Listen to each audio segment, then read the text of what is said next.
gente perceber o quão o STF voltou a ser pauta, porque antes parecia que era uma bandeira só da direita, mas acaba que nesse momento, principalmente diante dessas decisões recentes do ministro Dias Toffoli, a própria esquerda também percebeu, começou a entrar nessa luta, né, para tentar ter uma mais clareza nessas atitudes dos ministros do STF. Você acha que vai ser uma pauta que pode ser usada tanto pela esquerda quanto pela direita durante as eleições em 2026?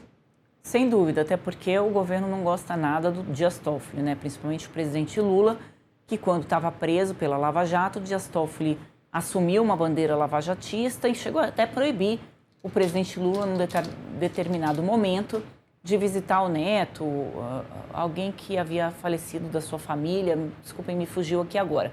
Tem uma polêmica com relação a esse ponto, mas enfim, o fato é que o presidente Lula, quando foi eleito, disse que viria com o governo do amor, né? Que ele não viria retaliar ninguém por ter sido preso, que segundo ele é uma prisão política, que foi tudo armado.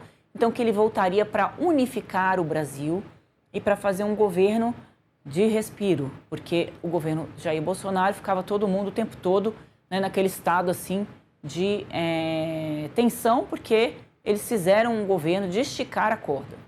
Mas quando o presidente Lula se elegeu, já no dia 01, a gente viu que não era nada disso, não tinha o governo do amor. Lula veio com o governo da vingança, né? Com muito ódio dos seus adversários políticos, segue dividindo o Brasil, né? Ele coloca o nós contra eles, tanto dos ricos contra os pobres, e tanto da direita contra a esquerda. E também dos conservadores. A gente vai voltar lá para o Carnaval, que tinha uma ala, né, dos conservadores em conserva, totalmente afrontosa, com um grupo que deveria ser respeitado, sendo ou não quase a maioria do eleitorado do brasileiro hoje. Então, mas além de ser um grupo que deveria ser respeitado, eles ainda são uma boa parcela do eleitorado brasileiro. Isso também está em discussão, está em análise pelo Supremo Tribunal Federal. O ministro Luiz Fux está analisando se houve ali, né, um tipo de preconceito religioso, alguma coisa assim no desfile. Todo mundo viu que sim, não tem como dizer diferente. E o governo sabia muito bem que aquela ala estaria passando ali. Então, o governo tem essas questões ali com o Supremo Tribunal Federal. O presidente Lula veio nesse momento do mandato da vingança e estão cercando o Toffoli de todo jeito. Então, é claro que os ataques ao Toffoli estão sendo estimulados também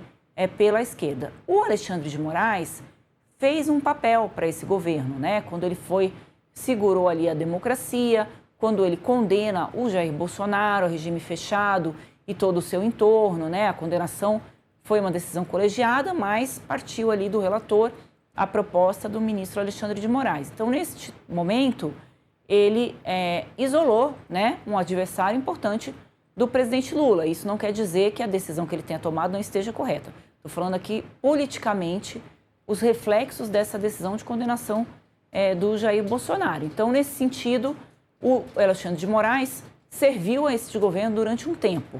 O que se diz é que agora, pronto, já fez o seu papel, muito obrigado, cada um segue a sua vida.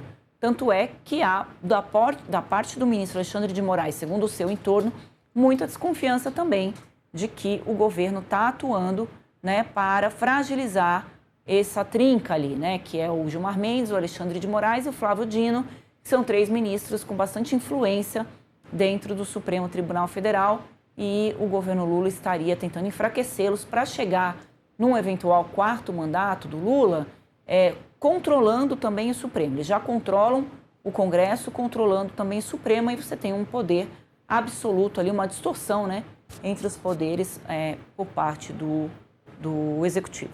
Lembrando que